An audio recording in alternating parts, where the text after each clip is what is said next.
Hi, everyone. I'm Anna Tristan, an interior designer, and I want to share how my dream kitchen, the culmination of years of hard work, unexpectedly turned into a source of family drama. After 6 years of saving every penny and working overtime, my husband Mark and I finally bought our dream home. It wasn't perfect, it needed a lot of work. But to us, it was everything. Finally, our daughter Emma could have a backyard to play in, and I could unleash my creativity as a designer. Babe, I know it's over budget, but these Italian marble countertops will make the kitchen, I told Mark during the renovation. He smiled, always trusting me, and said, "You're the expert. If you say it's worth it, I believe you." The kitchen became my pride and joy. Custom maple cabinets, professional grade appliances, and a spacious island where the whole family could gather. It wasn't just a kitchen, it was my masterpiece. And for a while, it was perfect. Emma and I baked cookies every weekend, her little face covered in flour as she said, "Mommy, I love how big the counters are." But then the visits started. Mark's mother, Barbara, began dropping by unannounced, always around dinner time. "Oh, Hannah dear, these countertops must have cost a fortune. I hope Mark isn't working himself to death to pay for all this luxury," she'd say with a smile that never quite reached her eyes. Soon, Mark's sister Sarah, fresh from her divorce, started showing up too. She'd sit at the island, running her hands over the marble. "This kitchen is amazing, Anna," she'd sigh dramatically. "After everything I've been through, I can only dream of having something like this." Her visits became more frequent and more intrusive. One Tuesday evening, as I prepped dinner, Sarah showed up with her kids unannounced. "Mom, Aunt Sarah's here," Emma called out excitedly. The door was unlocked. "I hope you don't mind," Sarah said breezily, walking in like she owned the place. "I just had to show my realtor friend your kitchen." She couldn't believe it when I described it. "Your realtor friend?" I asked, trying to keep my voice calm. "Oh, just getting some professional opinions. This layout is exactly what I've been looking for." I caught her taking photos when she thought I wasn't looking. The knot in my stomach tightened. That night, I overheard her on the phone in our driveway. "Mom, you should see how perfect it is. I know they worked hard for it, but after everything I've been through, don't I deserve something nice too?" When I told Mark, he dismissed it. "You're overthinking, Anna. They're just admiring your work." But something felt off. Barbara's lingering stares, Sarah's comments, it wasn't admiration. It was envy. Sunday dinner was the final straw. "A fresh start is exactly what Sarah needs right now," Barbara announced casually, "and your house would be perfect for her." I choked on my wine. "Excuse me?" "Mom, we've talked about this. We're not selling," Mark said firmly, but I noticed he avoided eye contact with Sarah. Barbara waved him off. "Oh, come on, Mark. Anna's expensive tastes must be bleeding you dry. Those marble countertops alone probably cost more than Sarah's first car." "Actually, I got them at a designer discount," I said, trying to keep my cool. "Designer discount or not, I heard some hefty withdrawals have been made lately," Barbara added smugly. "Small town, sweetie. People talk." I froze. Was she talking to bank tellers about our finances? That evening my cousin Amy called. "Anna, is everything okay? Barbara was at bridge club saying Mark's working 2 jobs to cover your spending." "What?" I nearly dropped the phone. "That's not true. Where is she getting this?"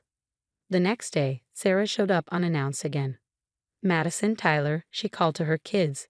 "Go help yourselves to anything in the kitchen. Anna always keeps it stocked." "The good snacks? This isn't a convenience store, Sarah," I said through gritted teeth, watching her kids raid my pantry like it was their personal treasure trove. "Family helps family, right?" she replied, unfazed. "Speaking of which, I had my realtor draw up an offer. It's below market value, but considering my situation, we're not selling. Period." I cut her off, my voice sharp. "Don't be selfish, Anna. You can just design another kitchen somewhere else." I was still seething when Thursday's family dinner delivered the ultimate bombshell.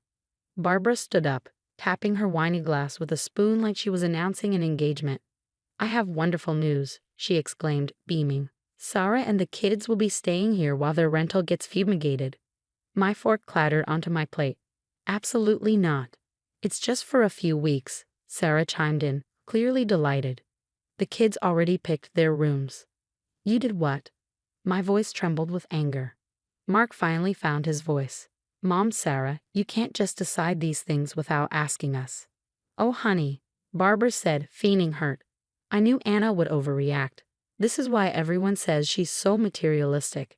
Heaven forbid she share her precious kitchen. Get out, I whispered, my voice shaking. Then louder, get out of my house. Barbara dabbed her eyes with a napkin, playing the victim. See how she treats family, Mark? Your sister needs help and your wife only thinks about herself. That night, Mark and I had our first real fight about his family.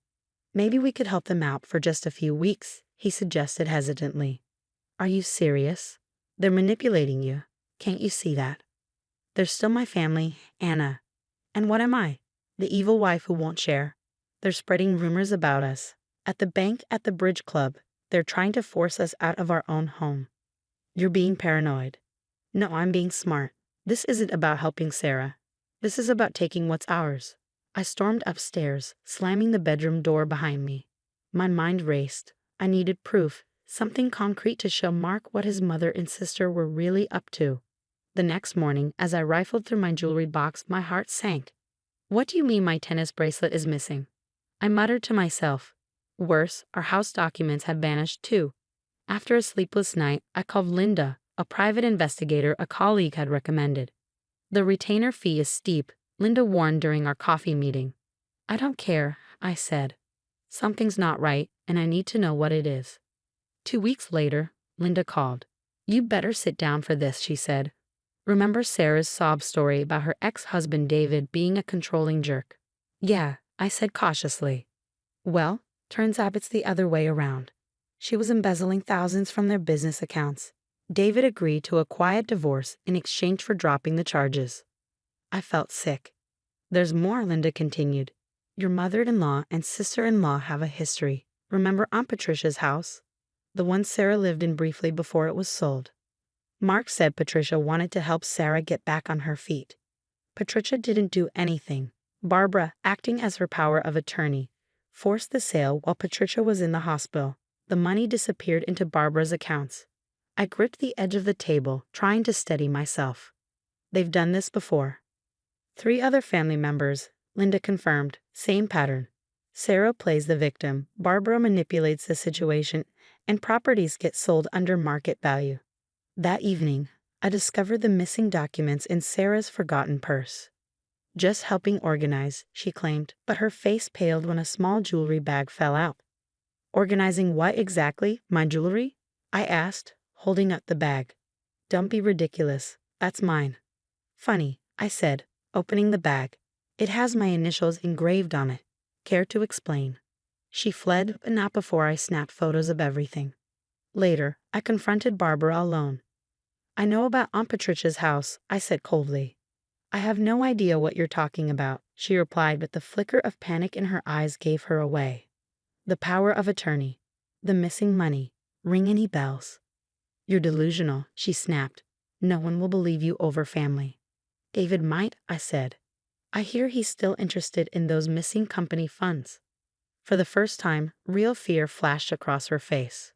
That night, I laid everything out for Mark.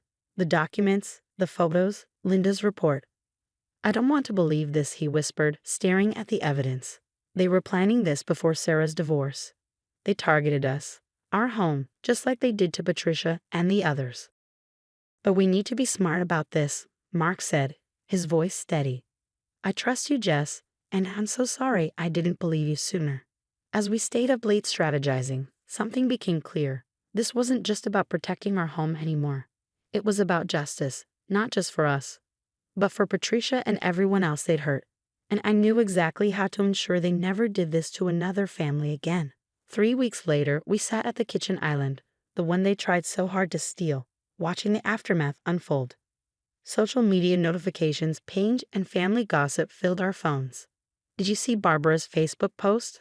I asked Mark, showing him my screen. She's taking a sabbatical to focus on herself. Basically, she's running away to Florida. Mark smirked. After what James found about Patricia's will? Not surprising. The family group chat is on fire. My phone buzzed again, a text from Linda. Sarah just got served. Embezzlement charges and custody papers. David's lawyer says it's airtight. Mom, Is Aunt Sarah going to jail? Emma asked, wandering in with her breakfast bowl. No, sweetie, I said, kneeling beside her. But she might have to make up for some of the mistakes she's made. The doorbell rang. Standing there was Barbara, looking desperate. Please, he begged. You have to help Sarah. She can't lose the kids. We're family. Mark stepped forward, his voice calm but firm. Family? Family doesn't steal. Family doesn't manipulate. Family doesn't try to force people out of their homes. I was only trying to... To what, Mom? Mark interrupted. Steal another house? Like you did to Aunt Patricia. That was different, Barbara snapped, her tone defensive. Get out, Mark said quietly, and don't contact us again. Later that evening, Amy called with updates. Sarah's kids are staying with David now, she said. She's facing serious charges, and no one in the family is willing to help her. Oh, and Barbara's been kicked out of her bridge club. Apparently, stealing from your elderly aunt doesn't sit well with polite society. Months passed. My design business thrived. Turns out, showcasing my dream kitchen attracted high-end clients. Mark got promoted, and Emma's grades improved now that the house was free of toxic drama. One evening, while I was prepping dinner, Mark wrapped his arms around me from behind. Thank you, he said softly, for fighting for us, for seeing what I couldn't. We fought together, I replied, leaning into him. That's what real family does. Cookie time, Emma called, skipping into the kitchen with a smile. As I watched my husband and daughter laugh together, surrounded by the kitchen I poured my heart into, I realized we gained something far more valuable than just keeping our home. We'd found our strength, our truth, our peace. No toxic family members required. What about you? Would you have exposed Sarah and Barbara's schemes right away or waited to gather more evidence like I did? Sometimes staying quiet reveals people's true colors, but it can also mean enduring more pain. Drop your thoughts below.